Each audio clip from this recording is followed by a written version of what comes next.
The room had grown quiet long before the man himself did.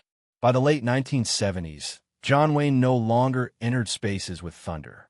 He arrived slowly, carefully, his tall frame reduced to something fragile, almost unreal.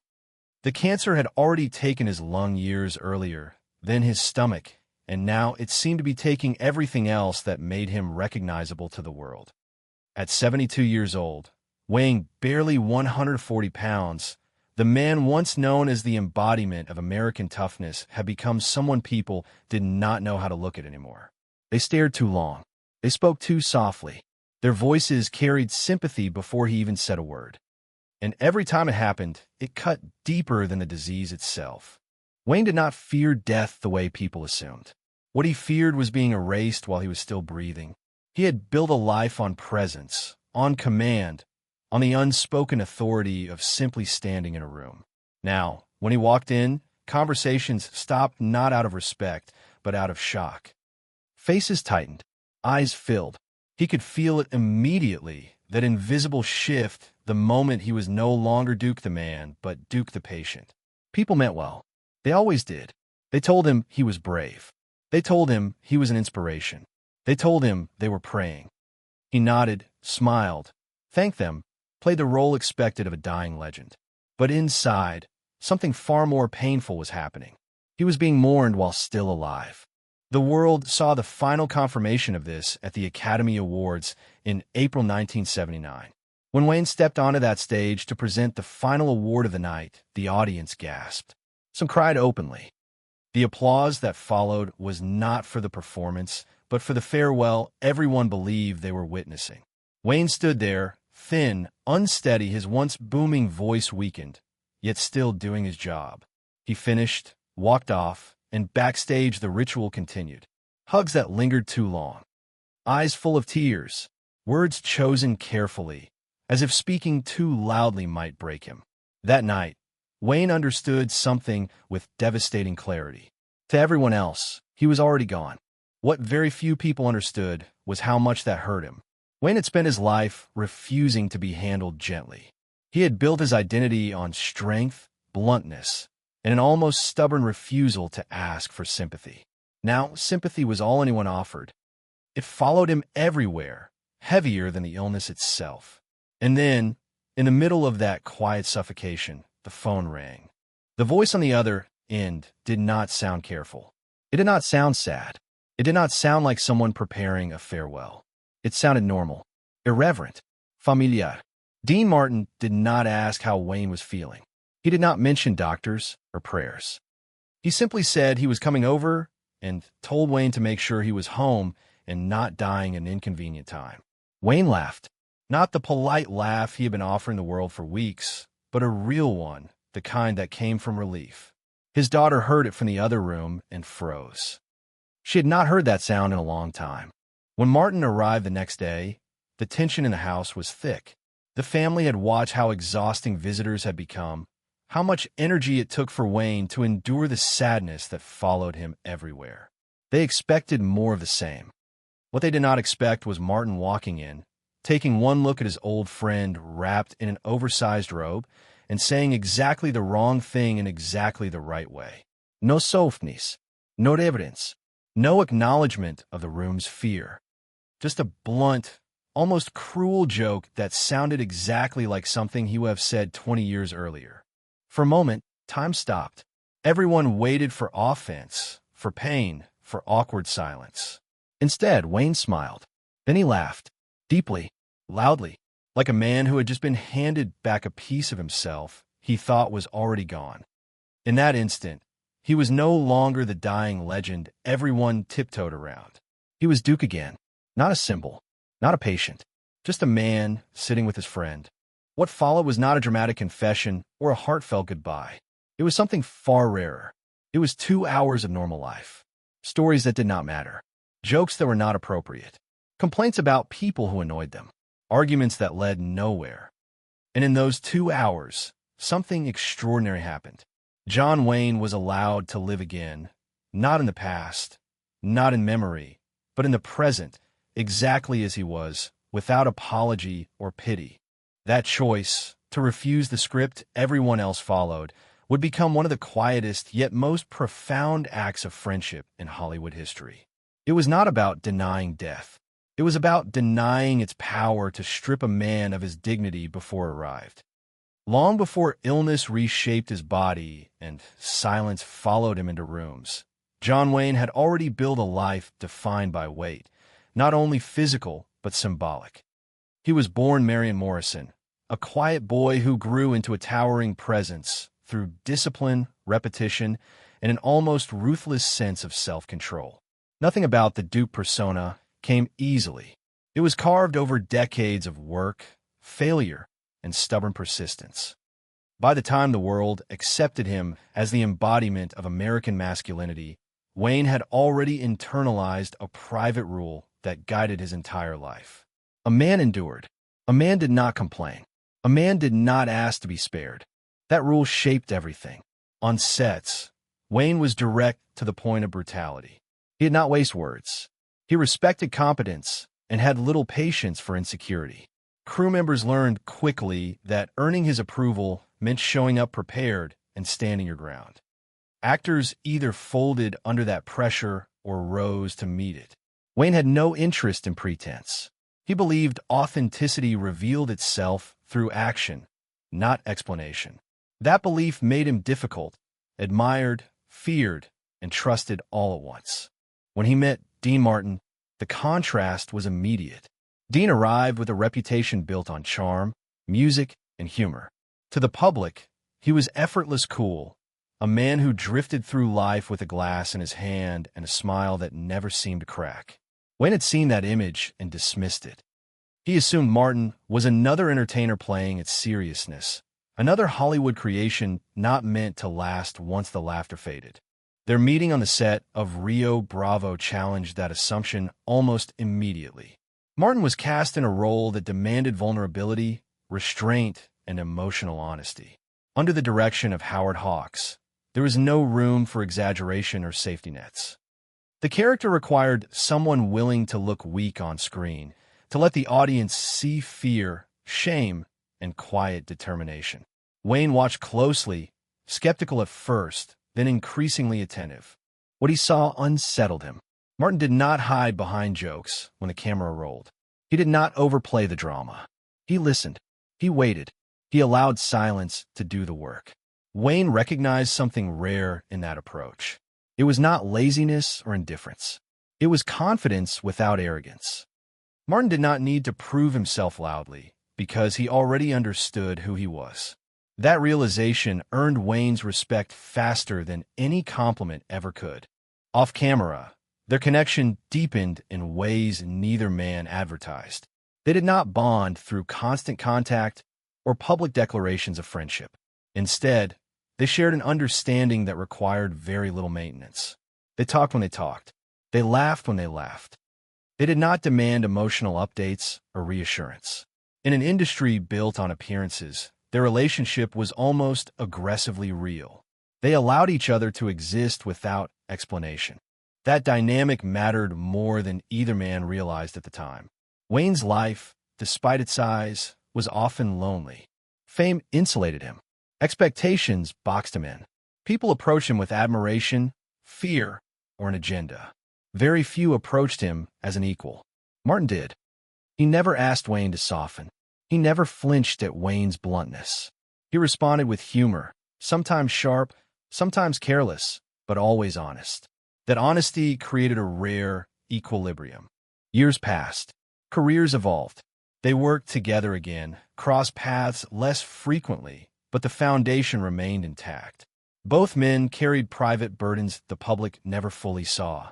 Wayne had already faced cancer once, losing a lung and part of his ribs in the 1960s. He survived, returned to work, and treated the ordeal as something conquered, something behind him. That victory reinforced his belief that endurance was not just possible, but expected.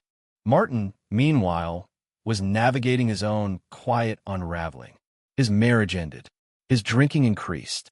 The easy persona that had once protected him began to thin. Yet even in those moments, he rarely asked for sympathy. He deflected with humor, just as Wayne deflected with toughness. In that sense, they spoke the same emotional language. Neither wanted to be rescued. Neither wanted to be reduced to their struggles. When cancer returned for Wayne in the late 1970s, it returned differently. It was not something to beat and walk away from. It was something that changed the shape of his days, the rhythm of his movements, the sound of his voice. Publicly, Wayne remained defiant. He continued appearances.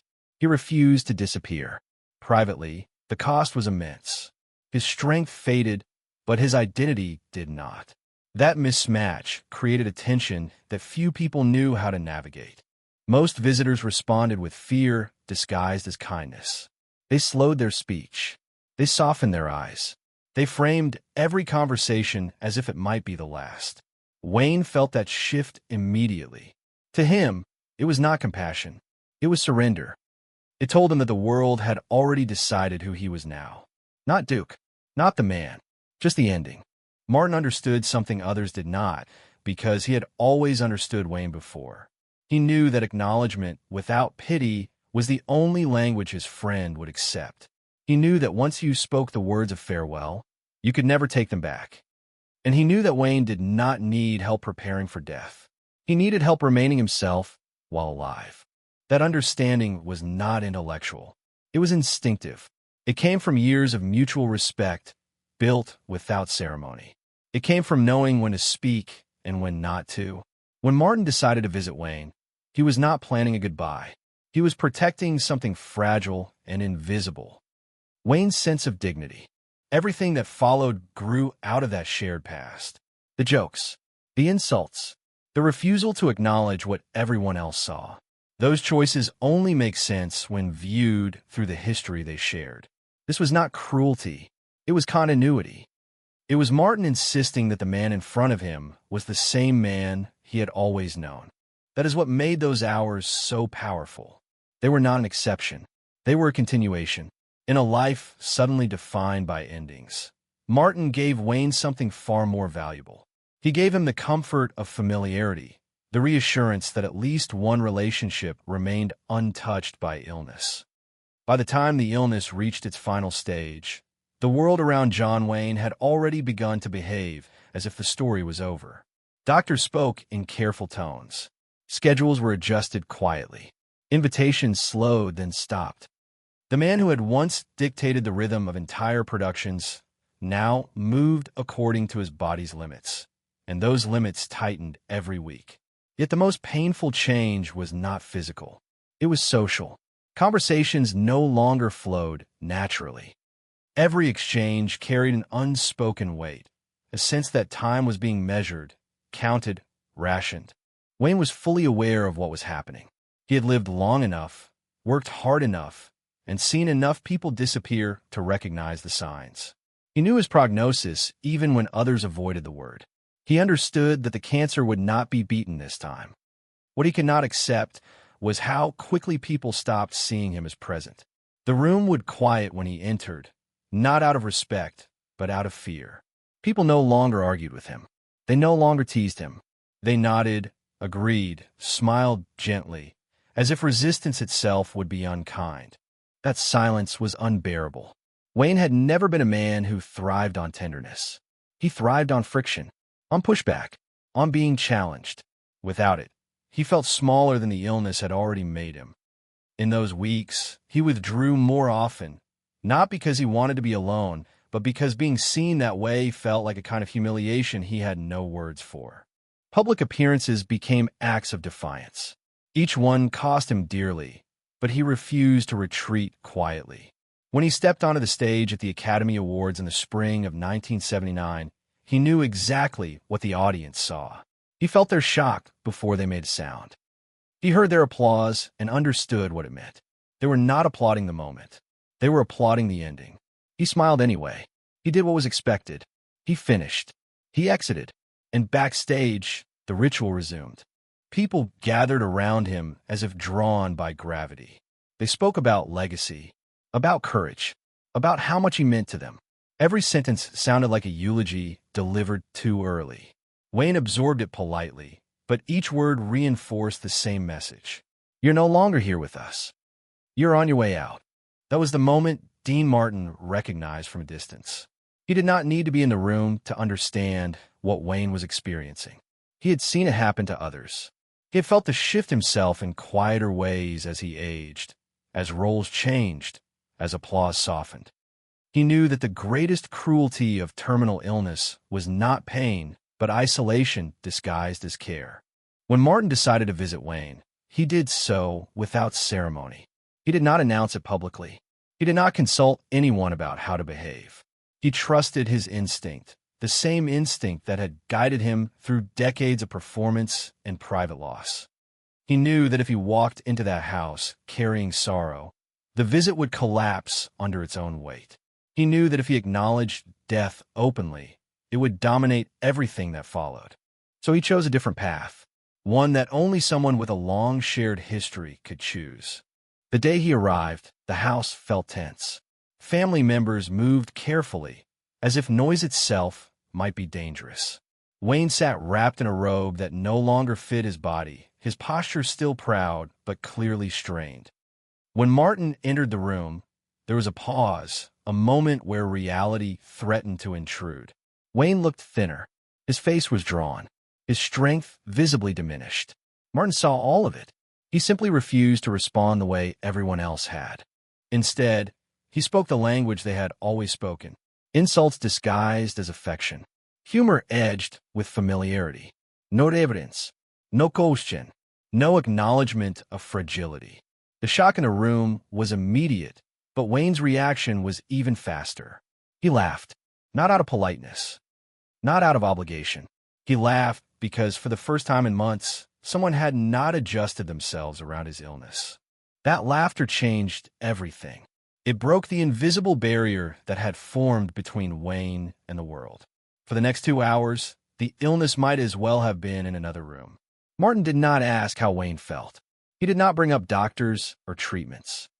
He did not slow the conversation or soften his tone. He talked the way he always had, about trivial things, about people who annoyed him, about industry nonsense that no longer mattered. Wayne responded in kind. He interrupted. He argued. He corrected details. He complained. He coughed sometimes, paused, caught his breath, then continued. Martin waited without fuss and picked up where they left off. There was no awkwardness in those pauses. No concern that acknowledging weakness might ruin the moment. Weakness was simply allowed to exist without becoming the focus. Observers later described the scene with quiet astonishment. Wayne's daughter would recall that she saw more life in her father during those hours than she had seen in weeks. He was not conserving energy. He was spending it. And he was doing so willingly, joyfully, because the exchange gave him something worth spending it on. Martin understood something profound in that moment. He understood that dignity is not preserved through comfort. It is preserved through recognition. By treating Wayne exactly as he always had, Martin affirmed that the man sitting in front of him was still fully present, still deserving of the same irreverence, the same honesty, the same lack of fear. When it was time to leave, Martin did not linger. He did not draw the moment out. He stood, made a joke about having somewhere to be, and turned toward the door. There was a brief moment where the weight of everything they had not said passed between them. It would have been easy to break then, to confess, to apologize, to say goodbye. Martin did none of those things. He chose restraint over release. He chose his friend's needs over his own emotions. He made one last joke, waited for Wayne's response, and left. Wayne never saw him again. 2 months later, Wayne died. By then, the pain had worsened, consciousness faded in and out, and the world finally received the ending it had been rehearsing for. At the funeral, Martin stood among other legends, carrying the casket of a man he had refused to mourn prematurely. When asked later if he had known that visit would be the last, Martin admitted that he had. When asked why he did not say goodbye, his answer was simple. Wayne did not need goodbye. He needed to be treated like he was still alive. That choice transformed an ordinary visit into something enduring. It was not a dramatic gesture. It did not make headlines at the time, but it became the moment people remembered most clearly when they spoke of Wayne's final days. Not the speeches, not the awards, not the standing ovations, but the afternoon when someone walked in, looked past the illness, and spoke to the man as if nothing had changed. After the visit, something subtle but unmistakable shifted in the final weeks of John Wayne's life. The illness did not retreat. The pain did not lessen. His body continued to weaken in ways no amount of willpower could reverse. Yet the emotional atmosphere around him changed, not because the circumstances improved, but because one moment had broken the spell that had been suffocating him. For a brief time, Wayne had been reminded that he still existed as himself, not as a symbol of decline. That reminder lingered. Those closest to him noticed the difference. He spoke a little more sharply again, not out of anger, but familiarity. He reacted to conversations with opinion rather than endurance. When visitors came, he tolerated them with more patience, as if the pressure had eased slightly. The world still treated him like someone fading, but inside, Wayne had reclaimed something essential. He no longer felt entirely erased. The impact of that visit extended beyond Wayne himself. His family, especially his children, saw clearly what most people missed. They understood that kindness, when shaped by fear, can become its own form of cruelty. Watching their father surrounded by love that felt heavy, cautious, and sorrowful had been exhausting. It forced him into a role he never chose, the role of someone being prepared for departure rather than someone still living. Dean Martin's presence cut through that with startling clarity. He did not bring comfort in the traditional sense. He brought recognition. That recognition carried consequences. It reframed how those closest to Wayne thought about his final days. Instead of measuring time by how little was left, they began to focus on what still existed. Small moments, familiar rhythms, the dignity of choice. Wayne was not interested in long conversations about legacy or meaning. He had lived his life on his own terms and wanted to finish it the same way. Martin's visit validated that desire without ever stating it outright. In the wider circle of Hollywood, the effect was quieter but no less significant. News of the visit did not spread immediately, but the story eventually surfaced, not as gossip but as reflection. People began to talk about how different Martin's approach had been. Not better in a moral sense, but more attuned to what Wayne actually needed. In an industry that often confuses sentiment with sincerity, that distinction mattered. When Wayne passed away in June 1979, the public response was enormous. Tributes poured in. Articles praised his strength, his influence, his contributions to cinema. The narrative followed a familiar arc, honoring a legend and closing the book on a towering career. What the public did not see was how carefully curated that ending already was long before he died. How many goodbyes had been spoken too early? How many tears had been shed while he was still listening? At the funeral, Dean Martin stood among men who had shared Wayne's era, carrying the weight of ceremony with restraint. He did not speak publicly about his final visit that day. He did not claim special insight or privilege. He carried the casket, stood in silence, and allowed the moment to pass without inserting himself into it. That restraint was consistent with everything he had done before. He had never been interested in being seen as the most compassionate person in the room. He had been interested in being the right one. When asked later why he chose not to say goodbye, Martin's answer revealed the deeper consequence of his choice. Saying goodbye would have shifted the moment away from Wayne and toward himself. It would have given him closure at the cost of his friend's comfort. By refusing to do that, Martin accepted a quieter burden. He left without release, without final words, trusting that the relationship did not require them. That decision carried its own weight in the years that followed. Martin outlived Wayne by more than a decade, and as time passed, the story of that visit grew in significance. Not because it was dramatic, but because it contradicted instinct. Most people, when faced with loss, act to protect themselves from regret. They say what they feel. They seek absolution. They prepare themselves for absence. Martin chose to remain present instead. The consequences of that choice are still felt whenever the story is told. It challenges deeply ingrained ideas about what kindness looks like at the end of life. It questions the assumption that comfort must always be soft, that love must always be expressed through words, that grief must always be acknowledged immediately to be real. In Wayne's case, those assumptions would have taken something from him rather than given. Wayne's final days were not transformed into something easy or peaceful. There is no illusion of a gentle ending here. What changed was the tone of his remaining time.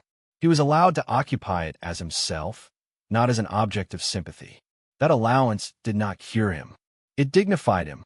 For those who witnessed it, the lesson was unsettling in its simplicity. Love is not always about easing pain. Sometimes it is about refusing to redefine someone by their pain. That refusal requires courage, restraint, and a willingness to carry unspoken emotion alone. Martin accepted that cost quietly. In the end, the impact of that visit cannot be measured in hours or conversations. It is measured in what Wayne did not have to endure. He did not have to pretend gratitude for pity. He did not have to perform bravery for reassurance. He did not have to say goodbye before he was ready. He was allowed, briefly but meaningfully, to remain whole. For 2 hours that afternoon, the ordinary rhythms of life returned to John Wayne's living room. The cancer continued its relentless progression, yet remained only a backdrop, not a protagonist. Dean Martin's visit transformed the space, and by extension Wayne's perception of it, into a temporary sanctuary where nothing needed to be about illness, decline, or mortality. Stories bounced back and forth between them. Some were trivial, entirely unimportant to anyone else, but somehow riveting to the two men. Other stories carried the weight of memory, recollections from sets long past, anecdotes about directors and fellow actors, complaints about the younger generation who could not carry themselves on camera, and humorous exaggerations about Hollywood marriages that seemed more like caricature than reality. Wayne's laughter returned in its true form. Deep, unabashed, unpredictable. It startled the family at first, because they had grown accustomed to a quiet, controlled Wayne, a man of endurance and solemnity, who had surrendered in some way to the expectation of being mourned while still alive. But as Martin told one story after another, Wayne interjected, correcting him with the precision of someone used to command, challenging him with retorts, offering his own punchlines. At one point, he coughed mid-story, a harsh reminder of the frailty of his body, and Martin waited patiently, as he always had, to finish the joke for him, deliberately mangling the ending to force Wayne to correct him, eliciting another round of laughter. It was a rhythm of give and take, equal parts familiarity and rebellion against the environment of careful sorrow that had dominated Wayne's days for weeks. Observing this exchange, Wayne's daughter recognized a transformation in her father that she had not witnessed for months. The gestures, the words, the tempo of conversation, all the markers of normalcy, had returned. The man in front of her was no longer a shadow of a legend slowly fading from the world. He was Duke, stubborn, sharp-tongued, irreverent, fully alive within the limitations of his body. She saw him trade insults, correct misstatements, argue about the merits of directors, and laugh at jokes about cowboys and showgirls. The scene was charged not by drama or tragedy, but by authenticity, by the return of a selfhood that had been stifled by the well-meaning pity of others. Martin's approach revealed something rarely understood about friendship and human dignity.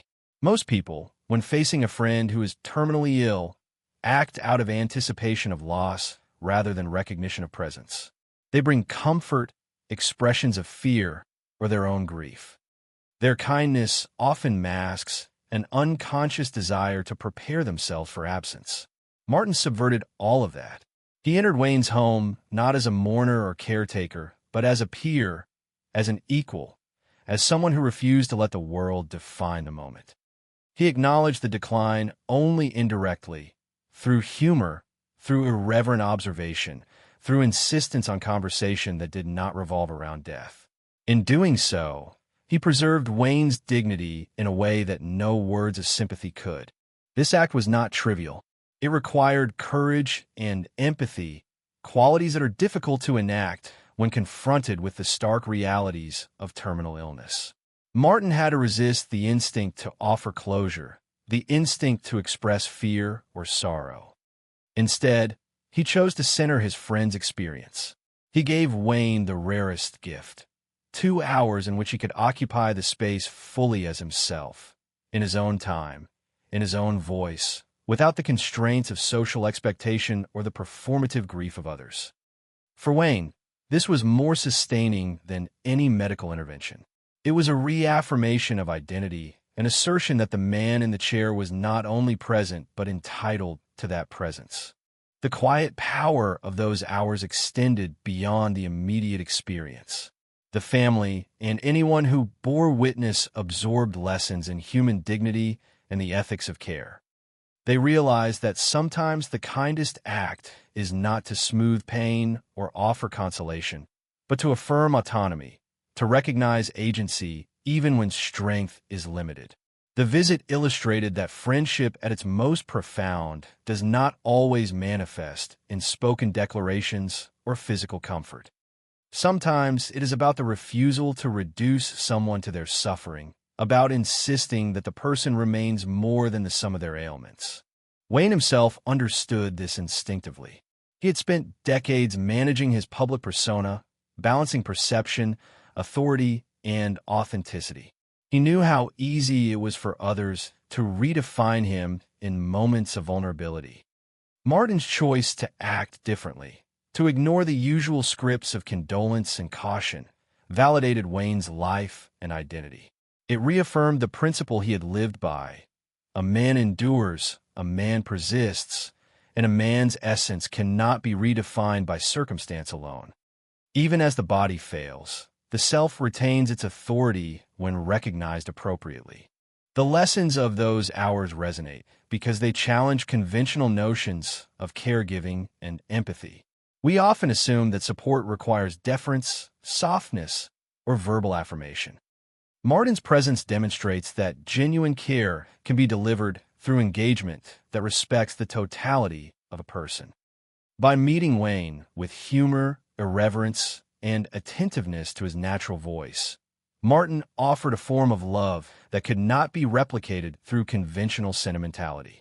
It was a radical affirmation of life in the shadow of death. As Wayne's final weeks unfolded, the family and those close to him carried the imprint of that afternoon forward.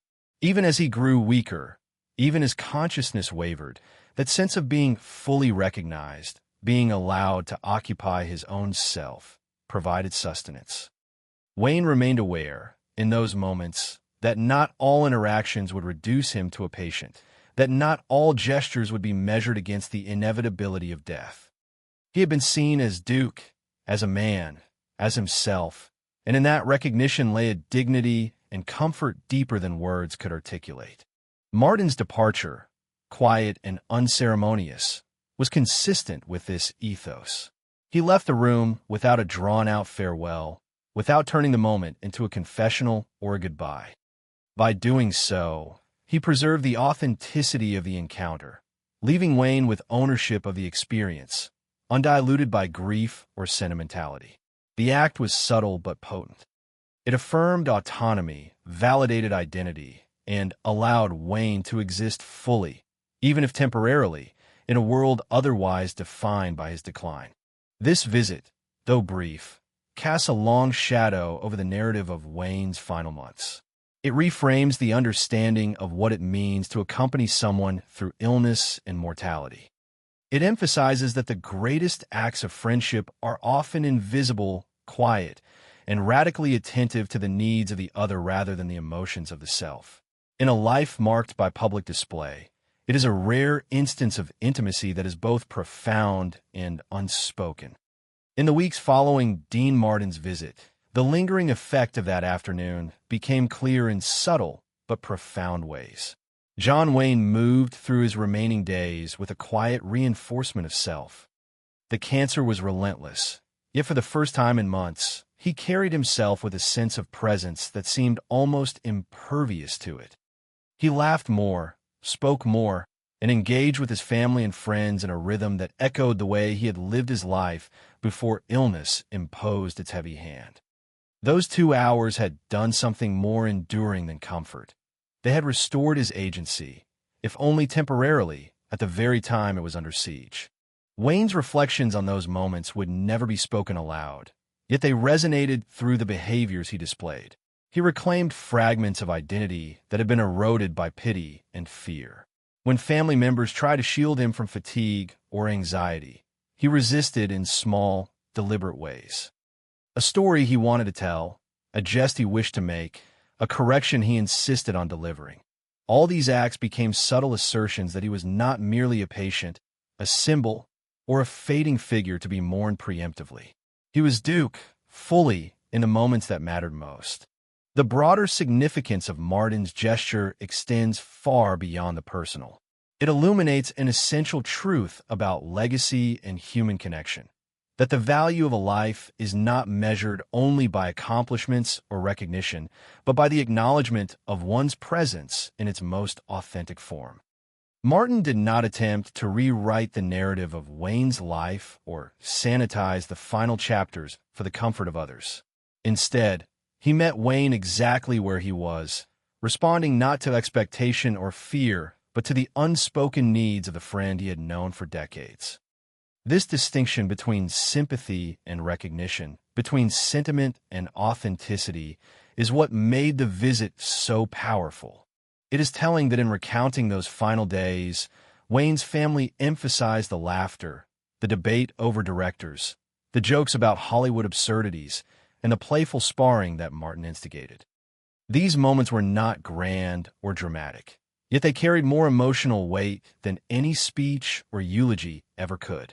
They reinforced the principle that identity is not solely a matter of physical capability or public persona. Even in the waning days of life, dignity can be preserved when another sees you not as an object of sorrow, but as a person fully present, capable of humor, judgment, and engagement. The quiet consequences of that visit also shaped Martin's own understanding of friendship, mortality, and human responsibility. He had chosen to prioritize Wayne's needs over his own impulses for closure or self-expression. He had resisted the culturally ingrained assumption that a friend's illness demands expressions of pity or overt farewell.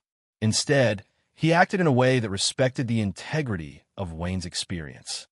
Martin's decision exemplifies an often overlooked form of courage, the willingness to contain one's own emotions, to suppress the urge to impose meaning or closure, and to provide a gift of recognition that leaves the recipient in control of their own life narrative. This philosophy, as recounted by Martin's daughter and later by others who studied the interaction, carries lessons for anyone who accompanies loved ones through illness or mortality. It challenges conventional wisdom about what care should look like. Comfort is not always verbal or tactile. Sometimes it is the restoration of agency, the refusal to reduce a person to their frailty, and the commitment to meet them in a space where they remain themselves. In these moments, dignity becomes the currency of care, and presence outweighs consolation. Wayne's brief return to full presence, enabled by Martin's deliberate choice to engage him on equal footing, can also be understood as a rehearsal for the meaning of legacy. Even as his physical body faltered, the identity he had spent a lifetime building remained intact in the eyes of someone who had known him long enough to see beyond appearances. That recognition, unencumbered by fear or sentimentality, reinforced the continuity of Wayne's character, his enduring values, and the essence of who he was as a man and as a public figure. It is worth noting that the broader Hollywood environment did not always support such authenticity. Celebrities, particularly those of Wayne's stature, are often surrounded by layers of deference, calculated admiration, and cautious engagement. Most visitors approached him with pre-packaged phrases of respect, reassurance, or grief. Martin's act disrupted that pattern, demonstrating that even within a world structured around image and expectation, intimacy and recognition can exist when attention is focused entirely on the individual rather than on collective sentiment or personal relief. In these final weeks, the ripple effect of Martin's approach extended to Wayne's family, friends, and those who would hear about the visit later. The story became emblematic of a different way to understand love, friendship, and the ethics of care at life's end. It suggested that the truest acts of compassion might not be visible, might not be dramatic and might not be immediately recognized by an audience, but they leave an indelible imprint on the person who receives them. In Wayne's case, that imprint was the restoration of a measure of vitality, a sense of control, and the affirmation of his enduring identity, even as the body failed. Ultimately, these moments illustrate the profound distinction between being cared for and being recognized. To be cared for is often to be treated gently, protected, or consoled. To be recognized is to be fully acknowledged as one is, without reduction, without assumption, and without preemption of the inevitable. For John Wayne, Martin's visit exemplified the latter, providing a clarity and a presence that outlasted even the physical duration of the encounter. The days that followed Dean Martin's visit carried a quiet weight that no one else could have shifted. John Wayne continued to move through the routines of his life, each step measured by the limitations imposed by his illness, yet each step now also marked by a subtle resilience. The cancer, relentless and indiscriminate, progressed as predicted, but Wayne's spirit remained fortified in a way that surprised even those closest to him. He had been granted, however briefly, a reprieve from the emotional burden of pity, a return to being recognized as the man he had always been rather than the patient the world expected him to be.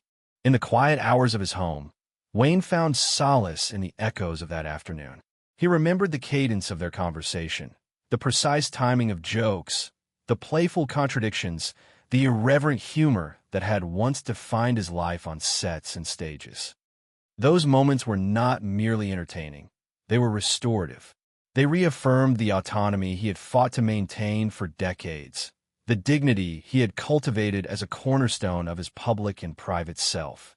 In a life so thoroughly observed, so heavily documented, and so frequently judged, these hours provided a rare glimpse of total freedom.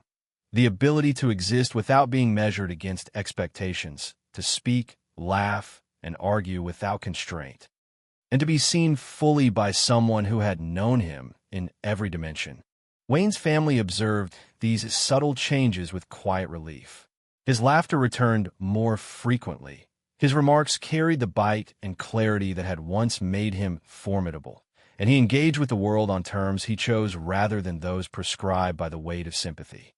They saw him reclaim fragments of identity that had been overshadowed by illness, and they understood that these fragments were more precious than any temporary relief from pain or discomfort.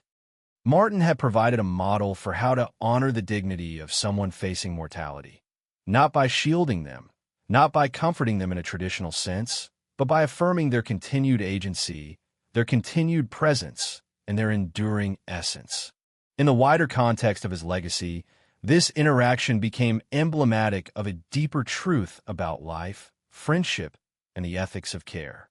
True intimacy, it suggested, is not always measured in expressions of grief or overt acts of compassion. It can reside in the attentiveness to the unspoken needs of another, in the courage to resist the instinct to preemptively grieve, and in the discipline to allow a person to inhabit their own experience fully, even in the face of decline. By refusing to cast Wayne solely as a patient, Martin allowed him to reclaim a sense of continuity with the life he had built, the identity he had honed, and the persona he had embodied for decades. Wayne's public image remained that of a legendary actor, the Duke, the embodiment of a generation of Western heroes. Yet privately, the most enduring narrative of his final months was shaped by the ordinary and unassuming act of recognition. The visit did not make headlines. It did not garner awards or public acknowledgement. Its significance lay entirely in its effect on Wayne's lived experience. It demonstrated that the final chapter of a life, no less than the first, can be defined by the recognition and respect afforded by those who understand the person behind the myth. When Wayne passed away 2 months later, the public mourned a hero, a symbol of American cinema, and a cultural icon. Yet in the quiet reflection of those who had witnessed his final days, the story that endured was not that of his illness or his decline, but of the friendship that honored his humanity. Martin's presence allowed Wayne to leave the world having been fully seen, fully recognized, and fully engaged with in the way he most valued. This lesson resonates far beyond Hollywood, reminding us that dignity, presence, and recognition are perhaps the most profound gifts we can offer one another in the face of life's inevitable conclusion. The funeral itself was a gathering of the pantheon of the era, colleagues, friends, and contemporaries who had shared stages, sets, and memories. Martin stood among them not to assert his own grief, but to honor the continuity of Wayne's identity. He carried the casket with steady hands. As others looked on, their sorrow mingled with respect. When asked later whether he had expected that his visit would be the last, his response was measured. He had known, but there had been no need for final words. Wayne had already been given what mattered most, the affirmation that he remained himself until the very end. In reflecting on these moments, the story of Dean Martin and John Wayne emerges as a parable of friendship, human connection, and the preservation of dignity. It reminds us that the most meaningful gestures are not always those performed for public recognition or immediate comfort, but those that recognize and honor the essence of another person, even when the body is failing. The courage to resist conventional expressions of pity, to focus instead on sustaining identity and presence, defines the highest form of care. Martin's choice to visit Wayne in that manner provides a blueprint for understanding what it means to accompany someone at the end of life with respect, empathy, and love that is both quiet and profound. As the world remembers John Wayne for his films, his charisma, and his enduring persona, the quiet lesson of his final days remains a testament to the power of friendship and recognition. For those who accompanied him, the memory of Martin's visit continues to illuminate the essential truth that even in the face of mortality, the affirmation of one's life, identity, and dignity is the most extraordinary gift one can give or receive. In this light, Wayne's final moments were not defined solely by the inevitability of death, but by the enduring presence of someone who truly saw him, who honored him, and who allowed him to be Duke fully until the end. This story leaves a lasting impression. Life's greatest acts of compassion often exist in the recognition of who a person is, rather than the mitigation of what they are facing. To see someone fully, without reducing them to their pain, is perhaps the most meaningful legacy we can leave behind.